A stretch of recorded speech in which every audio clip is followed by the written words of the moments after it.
Hello दोस्तों, आज हम लोग देखने जा रहे हैं the law of conservation of mass. यह केमिकल कॉम्बिनेशन का है और चैप्टर नेम मोल कॉन्सेप्ट है। इस टॉपिक में the law of conservation of mass को कौन दिया था? लाइवजर्ड ने दिया था। कब दिया था? 1789 को प्रस्तुत किया था। इस लॉ में क्या बताया गया है? इसमें कहा गया है कि केमिकल रिएक्शन में पदार्थ को ना तो बनाया जा सकता है और ना ही नष्ट किया जा सकता है। केमिकल रिएक्शन में मॉलिक्यूल्स, मोल्स और वॉल्यूम कंजर्व नहीं होते। केमिकल रिएक्शन में टोटल ए रिएक्शन एक केमिकल रिएक्शन में टोटल मास और एटम्स कंजर्व होते हैं। एग्जांपल में देखते हैं हम लोग। इस तरफ हमेशा हम लोग का रिएक्टेंट होता है जिसको हम लोग अभिकारक बोलते हैं, और इस साइड होता है प्रोडक्ट जो उत्पाद बोलते हैं। जो मिल के बना उसको प्रोडक्ट बोलते हैं, उत्पाद, और जो मिल के बनता है उसको रिएक्टेंट बोलते हैं। अब यहाँ पास 2H2 है और प्लस O2 है, तो क्या बनाएगा?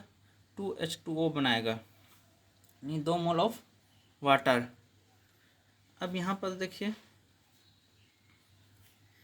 यहाँ पर इसका क्या वह है 2, यहाँ पास 2 लिख दिए। हाइड्रोजन का होता है मोलर मास 1 होता है, तो 1 के को है 2 है, तो यहाँ 1 + 1 कर दिए। 1 + 1 क्यों किए? क्योंकि यहाँ पास 2 है इसलिए 1 + 1 किए और इसको मल्टीप्लाई कर दिए 2 से।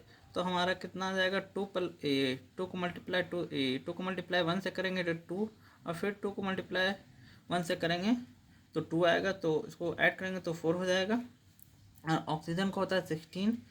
कितना ऑक्सीजन प्रेजेंट है? 2 प्रेजेंट है, तो 2 से मल्टीप्लाई करेंगे तो 32 आ जाएगा। और इस तरफ देखिए, 2 को मल्टीप्लाई करेंगे 2 से। क्यों? क्योंकि हाइड्रोजन का मोलर मास 1 होता है, इसलिए 1 + 1 2 हो गया, जिसको हम लोग एटॉमिसिटी भी बोलते हैं। तो यहाँ पास 2 लिख दिए, प्लस 16 ऑक्सीजन का होता है, तो 16 यहाँ पास कर दिए, यानी लिख दिए। अब 2 को मल्टीप्लाई 2 से करेंगे तो कितना हो जाएगा? 4 हो जाएगा, और फिर 2 से मल्टीप्लाई 16 करेंगे तो 32 हो जाएगा। तो वही यहाँ पास किया गया है, 2 को मल्टीप्लाई 2 से किए हैं और 2 को मल्टीप्लाई 16 से किए हैं, तो कितना हो जाएगा? 4 + 32 टोटल 36 हो जाएगा।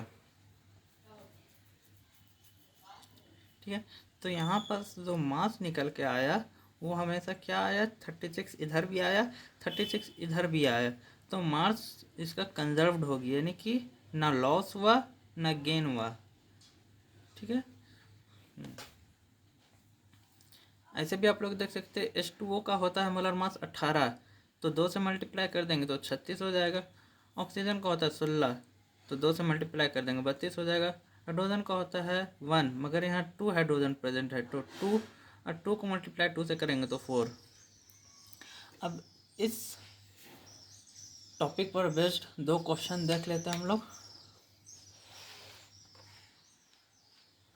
यहाँ पास बोल रहा है the balance chemical equation is an accordance with, यानी कि इस इक्वेशन में जो अभी हम लोग पढ़े केमिकल ऑफ केमिकल कॉम्बिनेशन में, उस पर बेस्ड कौन सा योग होगा जिस पर इक्वेशन बराबर रहे?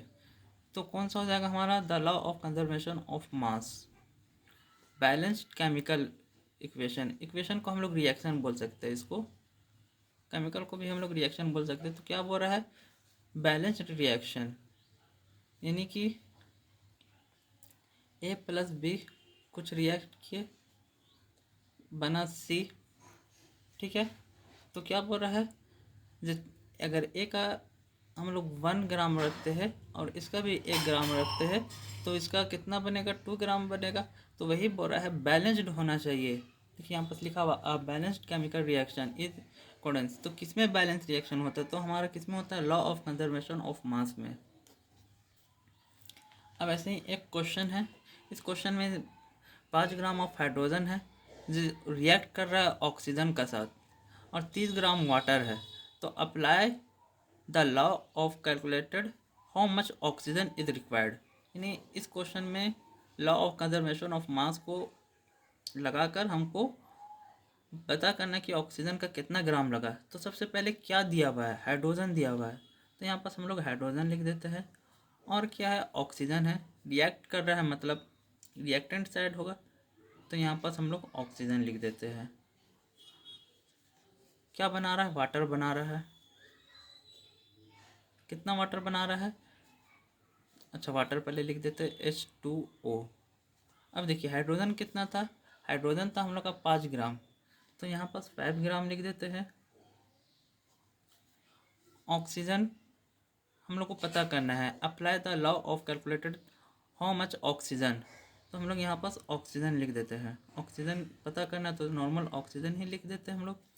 और वाटर का कितना ग्राम दिया हुआ है, 30 ग्राम दिया हुआ है, तो हम लोग यहाँ पास 30 ग्राम लिख देते हैं। हो गया। अब नेक्स्ट स्टेप, ये ऑक्सीजन का ऑक्सीजन ही रहेगा, बराबर का साइन दे देते हैं एरो का बदली। यहाँ 30 ग्राम्स है तो 30 ग्राम्स कर देते हैं, और जो ये 5 ग्राम है उसको बराबर का उस तरफ ले जाएंगे एरो का, तो वो माइनस में हो जाएगा। यहाँ प्लस में है तो उस तरफ जाएगा तो माइनस में हो जाएगा, तो ये हो जाएगा -5।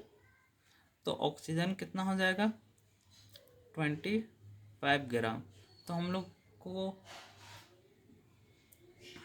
क्या लिखेंगे, 25 ग्राम, 25 ग्राम इज ऑक्सीजन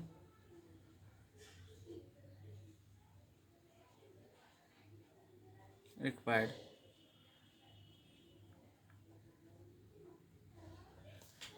ठीक है, या तो हम लोग ऐसे भी लिखते हैं 25 ग्राम ऑक्सीजन इज रिक्वायर्ड, ये ज़्यादा अच्छा होता, ये आगे आ जाता।